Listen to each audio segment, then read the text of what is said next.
একটি পতাকা, মাত্র ৩টি রং, মাঝখানে একটি নীল চাকা। কিন্তু জানেন কি, এই ৩টি রং এবং একটি চাকার পিছনে লুকিয়ে আছে শত বছরের সংগ্রাম, অসংখ্য বিপ্লবীর আত্মত্যাগ এবং এমন কিছু অজানা রহস্য যা অনেক ভারতীয় জানে না। কেন গেরুয়া রং উপরে, কেন সাদা রং মাঝখানে, কেন সবুজ নিচে, আর সেই নীল চাকা কেন ২৪টি দণ্ড? এমনকি ভারতের প্রথম পতাকা কি আদেও এই তিরঙ্গা ছিল? আজকের ভিডিওতে আমরা জানব ভারতের জাতীয় পতাকার এমন সব ইতিহাস ও রহস্য যা শুনলে আপনি অবাক হয়ে যাবেন। একটি দেশের পতাকা শুধু কাপড়ের টুকরো নয়, এটি একটি জাতির স্বাধীনতা, আত্মপরিচয়, ইতিহাস এবং সম্মানের প্রতীক। যখন একজন সৈনিক সীমান্তে শহীদ হন, তখন তার দেহ জাতীয় পতাকায় মোড়ানো হয়। যখন কোনো ক্রীড়াবিদ অলিম্পিকে স্বর্ণ জেতেন, তখন এই পতাকায় বিশ্বের সামনে উড়ে ওঠে। অর্থাৎ একটি পতাকার সঙ্গে জড়িয়ে থাকে কোটি মানুষের আবেগ। ভারতের ক্ষেত্রেও বিষয়টি ঠিক তেমনই। অনেকেই মনে করেন স্বাধীনতার পরই তিরঙ্গা তৈরি করা হয়েছিল, কিন্তু বাস্তবতা ভিন্ন। ১৯০৪ সালের দিকে সিস্টার নিবেদিতা ভারতের জন্য একটি পতাকার নকশা তৈরি করেন। সেখানে বজ্রের প্রতীক এবং বন্দে মাতরম লেখা ছিল। একটি সরকারি পতাকা না হলেও ভারতীয় জাতীয়তাবাদের অন্যতম প্রথম প্রতীক হিসাবে পরিচিত। ১৯০৬ সালের ৭ই আগস্ট কলকাতার পারসিবাগান স্কোয়ারে প্রথমবার একটি জাতীয় পতাকা উত্তোলন করা হয়। সেই পতাকাতে ৩টি রং ছিল, তবে বর্তমান তিরঙ্গার মতো নয়।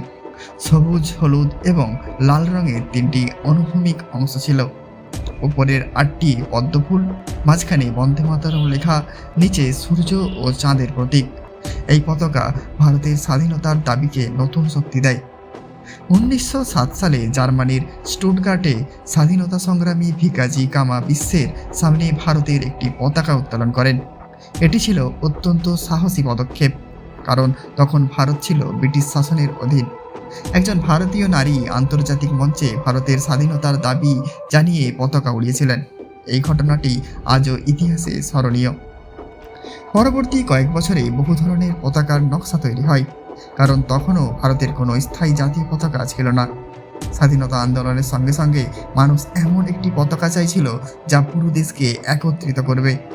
ভারতের বর্তমান তিরঙ্গা পতাকার ইতিহাসে সবচেয়ে গুরুত্বপূর্ণ নাম হল পিঙ্গালিয়া ভেঙ্কাইয়া। তিনি ছিলেন একজন দেশপ্রেমী, কৃষি গবেষক এবং পতাকা নকশাবিদ।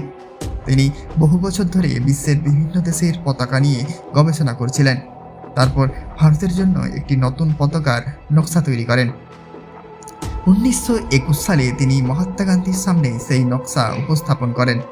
সেই পতাকায় ছিল ২টি রং, লাল এবং সবুজ। একটি হিন্দুদের প্রতীক, অন্যটি মুসলমানদের। কিন্তু গান্ধীজি বললেন, ভারত শুধু ২ সম্প্রদায়ের দেশ নয়, তাই মাঝখানে সাদা রং যোগ করা হয়, আর মাঝখানে রাখা হয় চরকা, কারণ চরকা ছিল স্বনির্ভরতার প্রতীক। চরকা শুধু সুতো কাটার যন্ত্র ছিল না, এটি ছিল ব্রিটিশ পণ্যের বিরুদ্ধে প্রতিবাদের প্রতীক।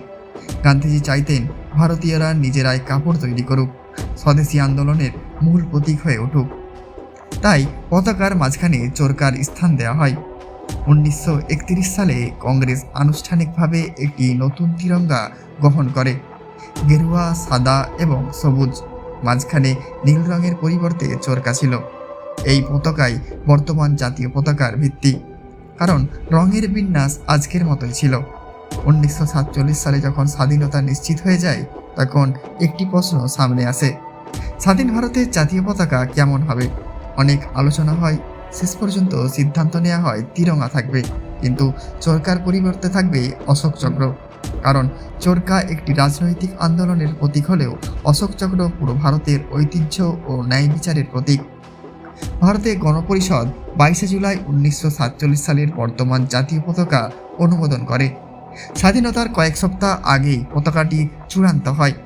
এরপর ১৫ই আগস্ট ১৯৪৭ সালে স্বাধীন ভারতের আকাশে প্রথমবার সরকারিভাবে এই পতাকা উড়ে। সেই মুহূর্তে কোটি মানুষের চোখে আনন্দের অশ্রু এনে দিয়েছিল। অনেকে মনে করেন গেরুয়া মানে শুধু হিন্দু ধর্ম, সবুজ মানে শুধু ইসলাম, কিন্তু এটি ভুল ধারণা। সরকারি ব্যাখ্যা অনুযায়ী গেরুয়া সাহস, ত্যাগ ও আত্মনিবেদনের প্রতীক। সাদা সত্য, শান্তি এবং সততার প্রতীক। সবুজ জীবন, কৃষি, উন্নয়ন ও সমৃদ্ধির প্রতীক। অর্থাৎ এই রঙগুলো কোনো ধর্মের নয়, বরং পুরো জাতির মূল্যবোধকে প্রকাশ করে। আমরা জানলাম ভারতের জাতীয় পতাকার জন্মের ইতিহাস এবং কিভাবে বর্তমান তিরঙ্গা তৈরি হলো। কিন্তু এখন শুরু হচ্ছে আরও রহস্যময় অধ্যায়। আপনি কি জানেন তিরঙ্গার মাঝখানের নীল চাকার প্রতিটি দণ্ডের আলাদা অর্থ রয়েছে? কেন এটি 24টি? কেন এটি গাঢ় নীল? আর কেন আগে শুধু একটি বিশেষ প্রতিষ্ঠানই জাতীয় পতাকা তৈরি করতে পারত? চলুন জেনে নেওয়া যাক ভারতের তিরঙ্গা পতাকার আরও কিছু বিস্ময়কর তথ্য। তিরঙ্গার মাঝখানে যে নীল চাকা দেখা যায় সেটি অশোক চক্র। এটি নেওয়া হয়েছে সারনাথের অশোক স্তম্ভের ধর্মচক্র থেকে। সম্রাট অশোক কলিঙ্গ যুদ্ধের ভয়াবহতা দেখে যুদ্ধের পথ ছেড়ে শান্তি ও ন্যায়ের পথে চলার সিদ্ধান্ত নেন। সেই আদর্শের প্রতীক হিসাবেই ধর্মচক্র ব্যবহৃত হয়। স্বাধীন ভারতের নেতারা মনে করেছিলেন নতুন দেশকে এগিয়ে নিয়ে যেতে শক্তির পাশাপাশি ন্যায়, সত্য ও আইনের শাসনও সমান গুরুত্বপূর্ণ। তাই চরকার পরিবর্তে অশোক চক্র গ্রহণ করা হয়। এটি নিয়ে অনেক ব্যাখ্যা রয়েছে।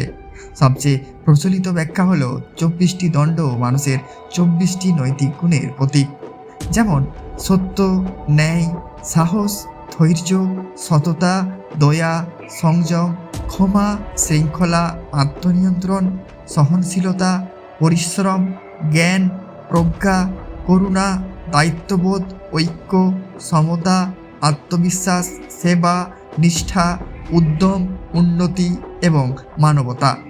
আরও একটি ব্যাখ্যায় বলা হয় 24 ঘন্টার মতোই এই চাকা নিরবিচ্ছিন্ন অগ্রগতির প্রতীক। অর্থাৎ এটিকে দেশকে কখনো থেমে থাকা চলবে না। অশোক চক্রের রং গাঢ় নীল। এই নীল রং আকাশ ও সমুদ্রের অসীম বিস্তারের প্রতীক। এটি সত্য, গভীরতা এবং সীমাহীন সম্ভাবনার কথাও মনে করিয়ে দেয়। অনেকেই জানেন না ভারতের জাতীয় পতাকার দৈর্ঘ্য ও প্রস্থের নির্দিষ্ট অনুপাত রয়েছে। এটি হলো 3:2। অর্থাৎ পতাকার দৈর্ঘ্য সবসময় প্রস্থের 1.5 গুণ হবে। অশোক চক্রটি ঠিক মাঝখানে থাকবে এবং তার 24টি দণ্ড সমান দূরত্বে থাকবে। দীর্ঘদিন ধরে ভারতের জাতীয় পতাকা শুধুমাত্র হাতে বোনা খাদি কাপড় দিয়ে তৈরি করা যেত। খাদি ছিল মহাত্মা গান্ধীর স্বদেশী আন্দোলনের প্রতীক। পতাকা তৈরির জন্য বিশেষ মান বজায় রাখতে হতো। প্রতিটি রং, কাপড়ের গুণমান, সেলাই এবং অশোক চক্রের মাপ কঠোরভাবে পরীক্ষা করা হতো। জাতীয় পতাকা তৈরি করতে নির্দিষ্ট মানদণ্ড অনুসরণ করতে হয়। অশোক চক্রের প্রতিটি দণ্ডের অবস্থান পর্যন্ত নির্ভুল হতে হয়। একটুও ভুল হলে সেই পতাকা সরকারি মান পূরণ করে না। একসময় সাধারণ নিয়ম ছিল সূর্যোদয় থেকে সূর্যাস্ত পর্যন্তই জাতীয় পতাকা উড়ানো যাবে, রাতে নয়। তবে পরবর্তীতে নিয়ম পরিবর্তন করা হয়। বর্তমানে নির্দিষ্ট শর্ত পূরণ করে দিন ও রাত উভয় সময়ই পতাকা উত্তোলন করা যায়, যদি তা সম্মানের সঙ্গে এবং সঠিকভাবে প্রদর্শিত হয়। ভারতের জাতীয় পতাকাকে অত্যন্ত সম্মানের সঙ্গে দেখা হয়। তাই পতাকাকে কখনো মাটিতে ফেলে টেনে নিয়ে যাওয়া বা অসম্মানজনকভাবে ব্যবহার করা উচিত নয়। পতাকা ছিঁড়ে গেলে বা পুরনো হয়ে গেলে সেটি মর্যাদা বজায় রেখে যথাযথভাবে অপসারণ করা হয়। আজকাল অনেকেই টি শার্ট বা বিভিন্ন সাজসজ্জায় তিরঙ্গার নকশা ব্যবহার করেন। তবে প্রকৃত জাতীয় পতাকাকে এমনভাবে ব্যবহার করা যাবে না যাতে তার মর্যাদা ক্ষুণ্ণ হয়। জাতীয় প্রতীক ব্যবহারের ক্ষেত্রে সরকারের নিয়ম মেনে চলা জরুরি। ভারতের তিরঙ্গা শুধু দেশের মধ্যেই নয়, আন্তর্জাতিক ক্ষেত্রেও সম্মানের প্রতীক। অলিম্পিক, জাতিসংঘ, আন্তর্জাতিক সম্মেলন, বৈজ্ঞানিক অভিযান কিংবা মহাকাশ গবেষণা সব জায়গায় এই পতাকা ভারতের পরিচয় বহন করে। যখন কোনো ভারতীয় বিশ্বমঞ্চে সাফল্য অর্জন করে তখন তিরঙ্গা উড়ে কোটি কোটি মানুষের গর্বের প্রতীক হয়। অনেকে মনে করেন 15ই আগস্ট এবং 26শে জানুয়ারিতে একইভাবে পতাকা উত্তোলন করা হয়। আসলে তা নয়। 15ই আগস্ট স্বাধীনতা দিবসে প্রধানমন্ত্রী দিল্লির লালকেল্লায় পতাকা উত্তোলন করেন, আর 26শে জানুয়ারি প্রজাতন্ত্র দিবসে রাষ্ট্রপতি কর্তৃক জাতীয় পতাকা আনুষ্ঠানিকভাবে প্রদর্শিত হয় এবং কুচকাওয়াজের মাধ্যমে জাতীয় মর্যাদা উদযাপন করা হয়। তিরঙ্গা শুধু 3টি রং আর একটি চাকা নয়, এটি শেখায় ত্যাগ ছাড়া স্বাধীনতা আসে না, সত্য ছাড়া শান্তি আসে না, পরিশ্রম ছাড়া সমৃদ্ধি আসে না, আর অগ্রগতি থেমে গেলে একটি জাতিও পিছিয়ে পড়ে। তাই তিরঙ্গার প্রতিটি অংশ আমাদের প্রতিদিন দায়িত্বশীল, ঐক্যবদ্ধ এবং মানবিক নাগরিক হওয়ার বার্তা দেয়। আজ যখন আমরা কোনো সরকারি ভবনে, বিদ্যালয়ে, সীমান্তে বা আন্তর্জাতিক মঞ্চে ভারতের তিরঙ্গা পতাকা উঠতে দেখি তখন মনে রাখা উচিত শুধু এটি পতাকা নয়, এটি লক্ষ লক্ষ স্বাধীনতা সংগ্রামীর ত্যাগ, অসংখ্য স্বপ্ন এবং একটি স্বাধীন জাতির আত্মমর্যাদার প্রতীক। তাই জাতীয় পতাকার প্রতি সম্মান জানানো মানে শুধু একটি কাপড়কে সম্মান করা নয়, বরং সেই ইতিহাস, সংগ্রাম ও মূল্যবোধকে সম্মান করা যার উপর দাঁড়িয়ে আজকের ভারত গড়ে উঠেছে। ভিডিওটি ভালো লাগলে অবশ্যই লাইক করবেন, কমেন্ট করবেন এবং শেয়ার করবেন। সাবস্ক্রাইব করতে ভুলবেন না